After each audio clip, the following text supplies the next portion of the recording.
Welcome to Beyond the Book, where we create aha moments for creatives that think they don't have time to read. Hey, I'm Imed, co host and also a former anti reader. I'm Matt, co host and former anti reader. We look forward to learning with you and growing together. This Is Beyond the Book. Welcome back to Beyond the Book. In part 2 of episode 1, we're discussing Steal Like an Artist. And in the first part, we gave our takeaways from the book and an overview of the book and how Ahmed and I processed reading that book. In this part, we're going to discuss all the ways to implement the book and to go beyond the reading. So first, Ahmed, can you take us through what your 2 takeaways were from the book and how you actually implemented this stuff? Yeah, so how I implemented what I learned from this book in 2 hours was starting right away journaling my thoughts in order to have ideas for my blog, which is because of the book I started my blog too. So for me, it was my 2 actionable steps that I took for implementation. How about you? I really liked when he discussed using your hands and just like getting away from the computer. I'm the type of person that, with doing classes online and all my work is remote, I'm in front of the computer a lot. So I worked on using a whiteboard to put my thoughts down and to make graphs that way and to connect ideas together. And it was nice, and because it's just a change of pace to using Illustrator, let's say, and making scatter plots. And then the other thing is starting a log book, similar to a journal, and I'm recounting things that happened earlier that day, but this is less reflective and more about the different things I accomplished or the movies I watched, the books I read, and you know I don't know when I'm going to look back at it, if ever. I probably will. But I think it'd be cool just to see, oh, well, this is what I did this year or on this day. So that's what I had. Let's just go right into he gave a lot of, you know, I think it was like 2 pages dedicated for each idea, just discussing ways that we could begin stealing and copying like an artist. Is there one you'd like to start with? Yeah, sure. Like for me, the first actionable steps that someone can take from the book will be to stop thinking too much and just start stealing. As simple as that. Choose 3 heroes or maybe two. Only two is good. Like you need only two for starting getting a remix. And so yeah, for me, that is the first thing that you need to do if you're not doing it. Yeah, I think you could utilize, go on Pinterest and make a board, and then from there, go on Instagram, go on the different platforms, take screenshots of other people's work, go on their websites, look at the portfolio, and throw it in Canva. They make it super simple to make like a mood board. Print that stuff out. It's a different way to look at all the different work that you'd like to copy, and I think that having digital reminders are just as important to having physical reminders. And, so pin it on your wall, make sure you look at it every day, because if it's one of those things that you just you do it once and then you forget about it, well, there's no value in that. So steal from two, like you said, set it as your background on your phone or on your computer, and you're always going to see it. Do you think this idea of schooling yourself, what does that mean? Like for me, I don't know if like everybody don't like to go to school, but I wasn't happy to go to school, and because I was obligated to learn something that I don't want to learn. But now, like you have the chance to choose what you want to learn, choose the book that you want to learn. Even if you don't like reading, it may be like the first step that you can take, right? In reading this book that we're reviewing right now, and you got to choose what you want to learn, and you got to choose what you want to get better at. So this is the idea of schooling yourself, like get it done. Yeah. Yeah, no, I totally agree, and he walks you through the in on page 19. He says, um, look things up, chase down every reference, go deeper than anybody else, and that's how you'll get ahead. I think it's the idea of go deep instead of wide, because when you go wide, you're a jack of all trades, master of none. But when you go deep, you build expertise. to steal from Blair ends. And I think tangibly, you know, dedicate 30 minutes or an hour every day to watching YouTube videos, reading blog posts, reading a book, whatever, on a certain topic. Because when you think about it, it's like take a high income skill like copywriting, SEO, ad campaigns, video editing, whatever. What would it look like if you dedicated 30 minutes or let's say an hour, get crazy with an hour every single day for 3 to 4 months? That's I crazy. think I think like 9 times out of 10, you're going to become an expert in that, or you'll at least be way further ahead than most people. Because instead of taking one course and being like, okay, well now I'm a content creator, you you go deeper. Yeah, similar to you, I did not like school growing up. It was an obligation. I just wanted to play the drums and go to lunch. I didn't care about anything else. In Right. college, it was a chore. I was fortunate in changing my major. I did really enjoy what I was learning, but that's because it was something I wanted to learn, right? Yeah. Yeah, but there's so many resources out there today. It's like you can't. There's there aren't enough excuses because we're talking about millions and millions of videos and whatnot. Google everything. You need to learn how to like Google better. Ask better questions to yourself in order to get the information that you want. And in order to do that, you need to, like, I don't know, like search better in order to learn better. Yeah, you should write a blog post on that. I think you're right. It was Warren Buffett that said, don't memorize anything you can Google because that just takes up space in our brains that we could dedicate to more high level functions. So, memorize technical information, but don't memorize, terminology and like statistics and all that because you can just Google it very easily. Something else we spoke about is stepping out of the screen. Right. I know that's something that you're very fond of because you're athletic. Talk us through that. What does that look like? Yeah, for me, like, to be honest, when I was in this idea to being unique and whatever it might be, like, I can pass like 10 hours on the computer without doing anything. And when you start stealing and don't think about a million things, you're gonna cut down your time from 10 hours to 4 hours or maybe 2 hours per day, because you understand that you need to be away from the screen in order to produce more. And if you don't do that, you just don't gonna get anything done, because you want to have the ideas you'll have if you take rest, go do sports, whatever, take a walk, anything that keep you away from the screen. Honestly, I don't do that enough. I think I spend too much in time in front of the screen. And to your point, there are plenty of hours I waste because there's no there's no strategy behind why I'm in front of the screen. It's like I'll finish my work, but I feel obligated. Well, most people have a 9 to 5, so I should still be putting in hours, right? Um, but Austin talks about the those great ideas that we may have happen in the mundane. It happens when our brain has a chance to rest, and maybe we're doing something with our hands that are on autopilot, like doing the dishes or cleaning, where we're not conscious about the actions we're taking per se. So our brain has the capacity to actually problem solve and dream and think of new things. um, so let's list out again what are, let's say, 3 examples of how someone could step away from the screen every day. Right. For me, like, take a hobby. If you have a hobby, respect it. Like, if you like drawing, go draw.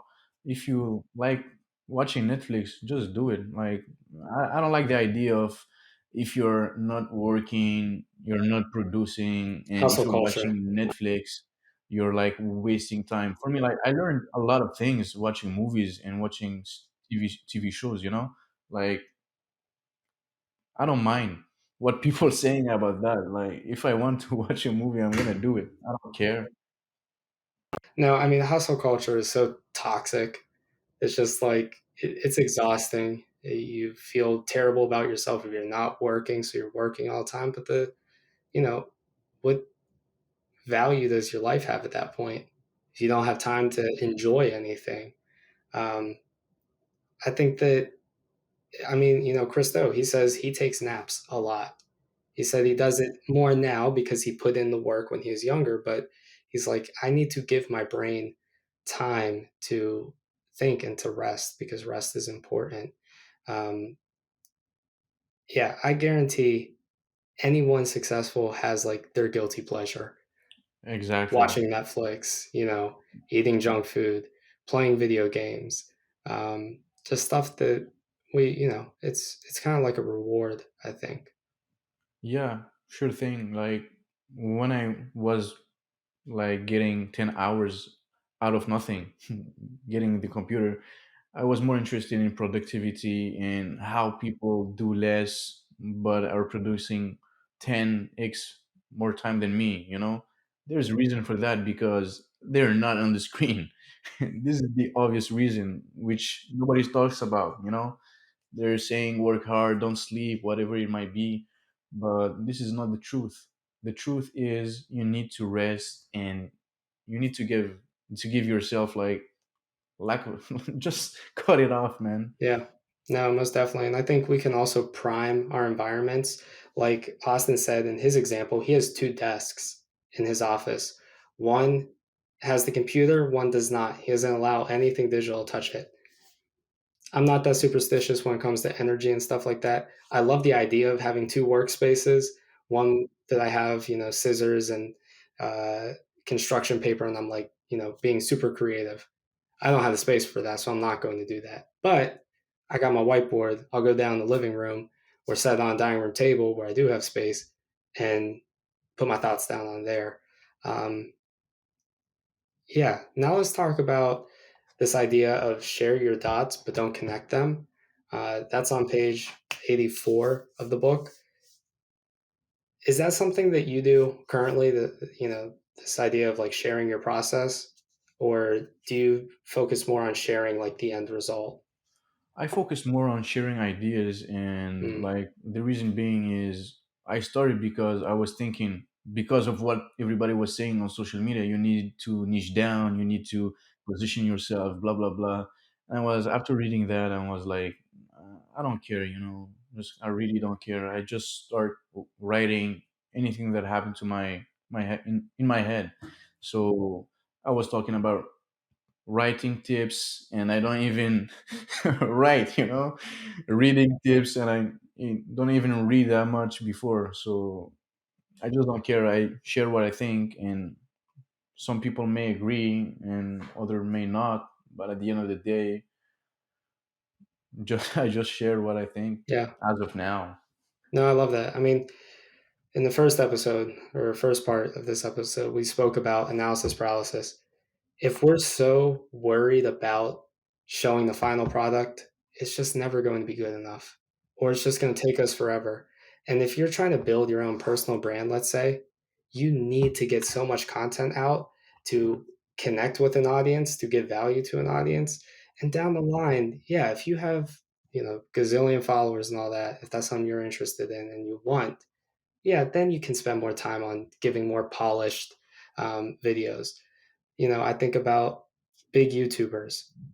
Many of them did not start with like these 4K videos or 6K videos with all these beautiful graphics and animations. No, they started with filming on like their flip phone and throwing it in iMovie or something else or like audio and Audacity, and they posted it.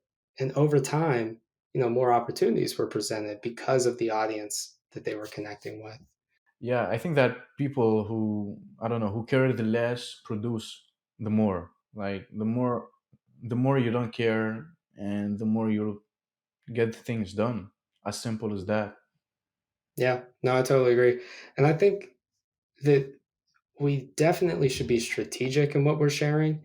Um, and, that may look like, okay, sit down and try to uh, dissect the project you're working on currently. If you're designing a website, if you're designing brand deliverables, editing a video, whatever. Okay, Well, what's the process that goes into that? Literally, write a list of, okay, first I need to gather assets or I need to film. Once you make that list, make a sub list for each of them. What goes into that? You have to organize, you have to minimize all the things. And then you could share those on Twitter in one capacity that's totally different from maybe a YouTube video or a TikTok or shorts or reels, whatever. But if you put that all on paper, it kind of gives some guidance around what you're posting.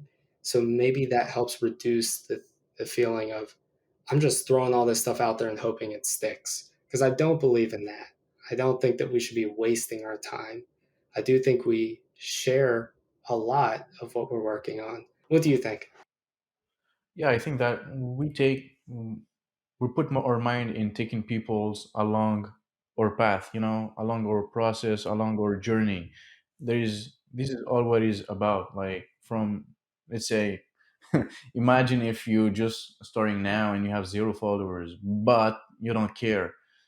You have zero followers, you start sharing your work, and even though people don't care, like who cares? You just put it out there. People will like it, and other people will not like it. But at the end of the day, you may have 10,000 followers, if not more, 1 year, 2 years later, and you can't have those if you didn't start, right? So, Absolutely. Unless you're just paying for a ton of media. Something we can do while we're posting all this and we're sharing is, as Austin says, buy a notebook and use it. Journaling. That's something I know you're big on, something I probably should do. I don't. Um, how might we effectively journal without getting too caught in the weeds like I tend to do? What do you think we should do in journaling our process? okay. So for me, I think that, let's say, for gathering inspiration, I use my technique, which is like if I don't have my computer, I have albums on my phone that is, let's say, branding, billboards, logos, dishes, menu, whatever it might be. If I like something, I take a Is this on picture. Pinterest? Nope, just on my phone, Oh, like you just like in the photo real world, albums. yeah, in the That's real I world. like that. I like that. Yeah. Cool. So if you like a car, you should take a picture. If you like, I don't know, whatever it might be, you just put in your phone. And if you have a thought, put in your phone. And later on, when you're looking for inspiration, you just go, you take your phone and seeing where you said and where you took as pictures, you can produce way more than you think you could be. That was my personal experience. I never thought that I will be able to write 2,000 more words blog post, never ever. No, I really like that. I'm probably gonna steal that. Sure thing.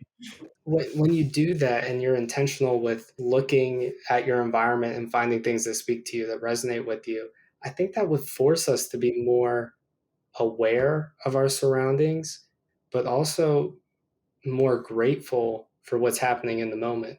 Because we'd be looking around, it's like, oh, I really like that car. Oh, I'm gonna snap a picture. I want to look at that later in life. Hmm. Did you find that somewhere? You just that was just an idea you had. I can recall, to be honest, and I started doing that when I started to learn again how to design logos, websites in the new era. So yeah, I was like, I need to gather anything that I can in order to just that's even before thinking of starting my blog, just for learning. So yeah, I think that it helped me a lot up to this point where I still do it. I don't know if like if you're in a small city and you take pictures of everything, you want to have anything more. That's why you need to get away, which is take us to the next point, which is get away from your own environment, get uncomfortable. What do you think about that? I think that's crucial. I mean, if we're only in our hometown or we're only with a group of friends we've had for years, we start to live in this echo chamber where anything the people around us say is the same exact thing that we believe. And while, yes, that may be nice because you don't get into fights, there's no disagreements, I think that the beauty of honestly mankind is the diversity of thought and the diversity of culture. And that's only accomplished when you take a step and try to learn, and you visit. Um, and I think that it'd be really cool to see, like, okay, where these photo albums we're putting together on our phones of, even if it's just a layover and you're in a new place, you're in an airport, like, are there things in there that speak to you? Um, yeah, I totally agree that we all need to make that transition at some point in our lives. What do you think? I think too. One takeaway for me from that, it was like before COVID, I was traveling every summer for the 5 past Oh, years, really? and Wow. yeah, for the first time I went to Japan, and it influenced me in taking my own style, which is more minimalistic, regardless of whatever it might be as an inspiration. But like Japan itself, they praise user experience like everywhere, restaurant, whatever it might be. Like really, even Kit Kat, they're thinking about their users in Kit Kat. Like that's crazy, and it was big inspiration for me in taking my own style, which is because of that, Japan. No, that's so cool. With COVID, I haven't traveled a ton, more nowhere international, but there's been a few places in the States. Um, and I do like, when I travel to a different state, I look at the architecture in that area and compare it to what I'm used to, where I'm from or where I'm living. And it's just, I don't know, life would be too boring if we only lived in the same area. We only saw the same things every day and listened to the same things every day. We're better when we're experiencing those new things. And I think a journal would definitely help in all that to capture, okay, why did this resonate with me? Did I do something that day that may led me to fixate on this object? Go as deep as you want with it or as shallow, but I do like that. Um, he talks about a praise file. Can you give a definition to what a praise file is? It is more something that you take your feedbacks that you receive in your life, in your work, whatever it might be, and you put it there. And when you feel, let's say, depressed, you don't feel good about your work or whatever it might be, you take this praise file to remind yourself that you're good enough and you don't need to be in the state of mind that you are right now. Yeah, totally. It's a pick me up. Um, he does say, he's like, don't live in it too much because then you're stuck in the past. And we're not using this to inflate our egos. But he recognizes with imposter syndrome and analysis paralysis that, there's going to be plenty of times where we're feeling bad about a project we're working on, or when we're taking feedback as a personal attack. So we could utilize a praise journal or praise file to push back on those thoughts. And is that anything that you've done in the past? Not that much, but yeah, I remind myself always that I receive good feedbacks. I don't let myself down because of negative thoughts that may cross my mind. And something that happened with me is like when I restarted learning branding, etc. I was doing some free work for my friends, and they liked what I do. So I never had the opportunity to get someone that didn't like my work, so I don't know how to deal with that when it will arrive. So I wanted to deal with that. Like I wanted someone to tell me that it isn't good. I was looking for that, but I did receive at some point negative feedbacks, but constructive negative feedbacks that helped me down the road. So I think that let the ego go, but take it as a lesson. Yeah, no, I agree. Um, I think also we tend to have like this worst case scenario in our mind that, like, the client's going to receive a deliverable and call and be like, I hate this, you're a terrible designer, like, how could you even produce this? And it's like, okay, 9 times out of 10, that's not going to happen because that affects their reputation. And also, like, I think that most people want to be kind and they don't want to hurt feelings. um, so I think we tend to overthink it. uh, I don't keep a praise file. I do have like, if there's a moment where I do feel really proud of something, I'll make an audio recording because, like I've said before, I process things verbally. And that has been helpful where, like, if I'm in a low point, lost a client, lost a team member, whatever, I'll just listen to that. And it's kind of like to get me back on track. Be like, take it for what it is. And this isn't determining, your outcome. Uh, in life or with the business. But I yeah, think I that's recommend them. yeah, I think that's a Just don't. very good idea. To be honest, Yeah, I may just start to do that. I'm yeah. gonna steal it. There you go. Do it. Do it. It's a good Sure thing. thing. Well, I think we've discussed maybe, I don't know, 10 different points from the book with plenty of examples. Is there anything that you would like to discuss before we close? Not that, but what I want to say is you gotta pick something. You Yeah, have yeah, don't take yeah. everything, but you can take like I don't know 3, 4 takeaways or actionable steps that you can implement right now. So if you have like you didn't start your portfolio, do it. If you have a portfolio and don't have a blog, and you want to have a blog, thought about it, do it. So You have to do it. You have to implement. You have to build discipline.